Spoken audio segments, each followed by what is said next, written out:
So I need to know, how is the Indonesian significant in terms of market size compared to other large economies such as Australia or maybe in the Asia Pacific region?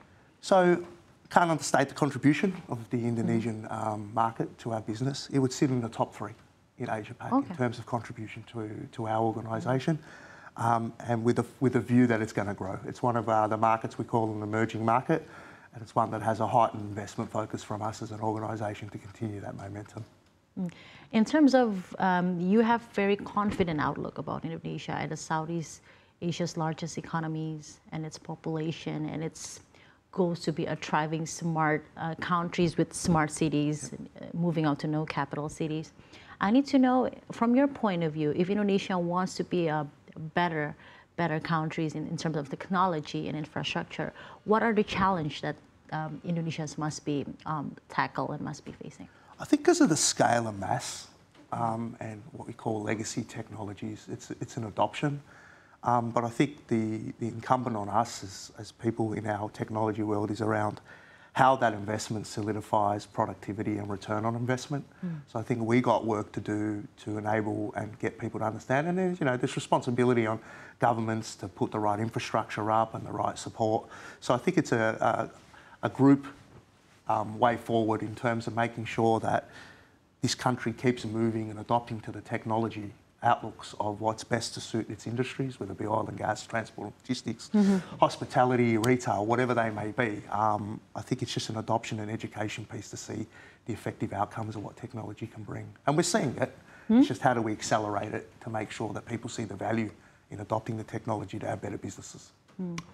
While the human resources of Indonesia adopting the technology, we also see the rising of artificial intelligence. How this technology such as artificial intelligence and data analytics play a role in driving business innovations, but also sometimes it could be hindered if it's not in line with the human resources who can use technology in a good way. Yeah, very good point.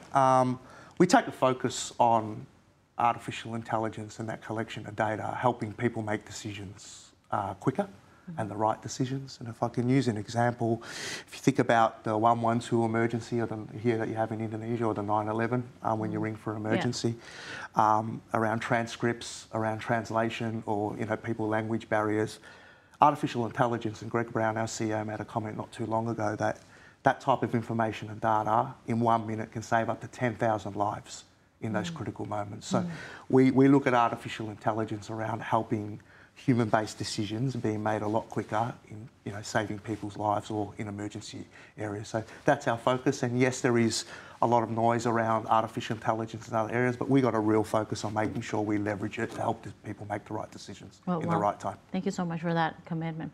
So we really need to know, how can companies in Indonesia adopt the latest technology to increase their competitiveness in the global market from Motorola Solutions business cases? Yeah, that's a very good question. As I said, it's about education. It's about understanding the industry. It's about understanding workflows. It's about understanding the outcomes of how, like if you look at mining as an example, it's minutes. How quickly can you get something out of the ground onto a truck and sold? So it's about us leveraging what we've done around the world and seeing where we've been market leaders or thought leaders in terms of our partners or in our business, and bring that science and that understanding here and train up our partners and spend as much time as we can educating customers around the benefits of industry, best of breed technology that allows companies and businesses to do better productivity and actually get at the forefront on their competitiveness on a global level. You mentioned a lot about, collaborating with partners. You have around 130 partners in Indonesia to get to know more about your customers, to be at the forefront of what the market needs. So we need to know, how does Motorola Solutions collaborate with your partners to develop new solutions to meet evolving new demands for the markets? Sure. So funny you should say that. Tomorrow we're hosting all those partners at our annual Channel Partner Conference. Oh, nice. And we will be there for a whole day, extensive day. So we'll go through strategy, investment, new technologies, integration, our spend, our investment, why we do what we do for the markets that we serve.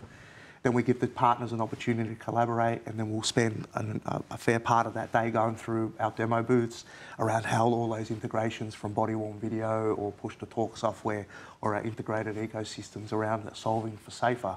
So we bring them on that journey to understand why we do what we do, and then we work very closely with them to understand how they go and support their customer base and how they overload their experience and their engineers.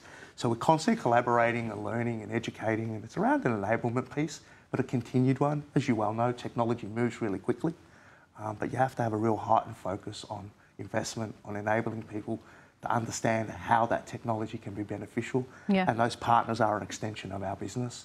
So we've got to maintain that investment in making sure they're clear on how that improves their experience with the customers that they sell to. Yeah. To give more elaborate insights to the CNBC audience, so tell us your backgrounds of partners. You mentioned as well as about, your technologies is being implemented or applied in mining industry. Yes. And also you must have been collaborating with telecommunications operators. Yes. Or probably you also work with educational industries and so on. So tell us about your partner's background and diversity. Yeah, so I mean, there's 3,000 hospitals throughout Indonesia. So we've got a healthcare strategy. So we will go and focus on system integrators and partners that have relationships into that customer base, that vertical or that industry. And then you have your hospitality. There's over 30,000 different hospitality chains through, Bali and all the hotels. So then there's a strategy around making sure how we deploy and understand the workflows that they need. You mentioned oil and gas, which is one of our largest ones.